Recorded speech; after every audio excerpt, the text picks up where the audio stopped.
Bonjour à tous et bienvenue dans la suite de cette formation ChatGPT, le modèle de langage intelligent qui va vous permettre de monter en compétences dans plusieurs domaines tels que l'informatique, la programmation, la culture générale et bien plus. Et aujourd'hui, on continue toujours dans notre série, c'est-à-dire que le cadre des questions ciblées, où on a vu en fait que on a vu précédemment des questions courtes, voilà, ou encore les prompts courts, et qu'on a vu qu'il y en avait trois paliers. Aujourd'hui, on va continuer avec des prompts de chaîne, mais avant ça, il est important de rappeler les questions ciblées. En fait, les questions ciblées ici, en fait, c'est un cadre qui permet d'améliorer la concentration et la précision dans la production des résultats. Voilà, et je ne veux pas aller plus loin que ça. On va directement passer à notre prochaine notion. Comme je disais, ce sont les chaînes de pensée. Voilà, en fait, ce cadre est une technique qui permet à ChatGPT d'expliquer ses réponses dans un format étape par étape de son processus de raisonnement.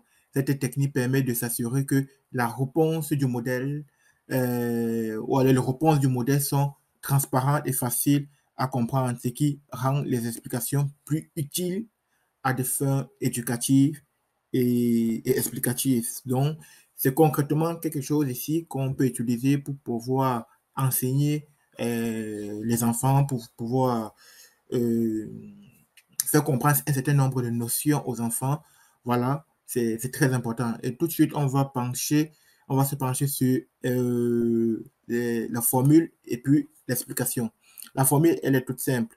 On dit votre question et puis on demande par la suite, réfléchissons étape par étape. C'est-à-dire qu'on prend une question, on va me dire, décompose-moi étape par étape. Par exemple, comme si vous voulez faire une sauce. Oui, et puis vous allez demander, mais je veux faire une sauce. Est-ce que tu peux me donner les différentes étapes pour produire cette sauce?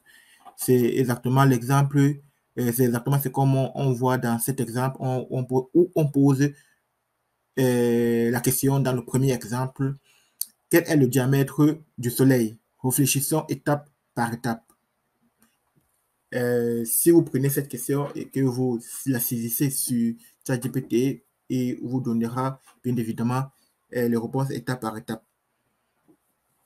Voilà. Et c'est un autre exemple, c'est quel est le poids d'une molécule d'oxygène. Réfléchissons étape par étape. Donc, c'est-à-dire que vous lui demandez de donner des réponses étape par étape. Il vous donnera bien évidemment des réponses étape par étape. C'est très, très important pour pouvoir expliquer un certain nombre de choses aux enfants et voire même aux grandes personnes. Voilà. C'est ce que je voulais voir avec vous dans ce cours. Je vais m'arrêter là et vous donne rendez-vous pour la prochaine notion dans le prochain cours. Je vous remercie et puis je vous souhaite de continuer dans cette lancée et surtout d'aimer, liker, partager et puis commenter. Je vous remercie. À bientôt.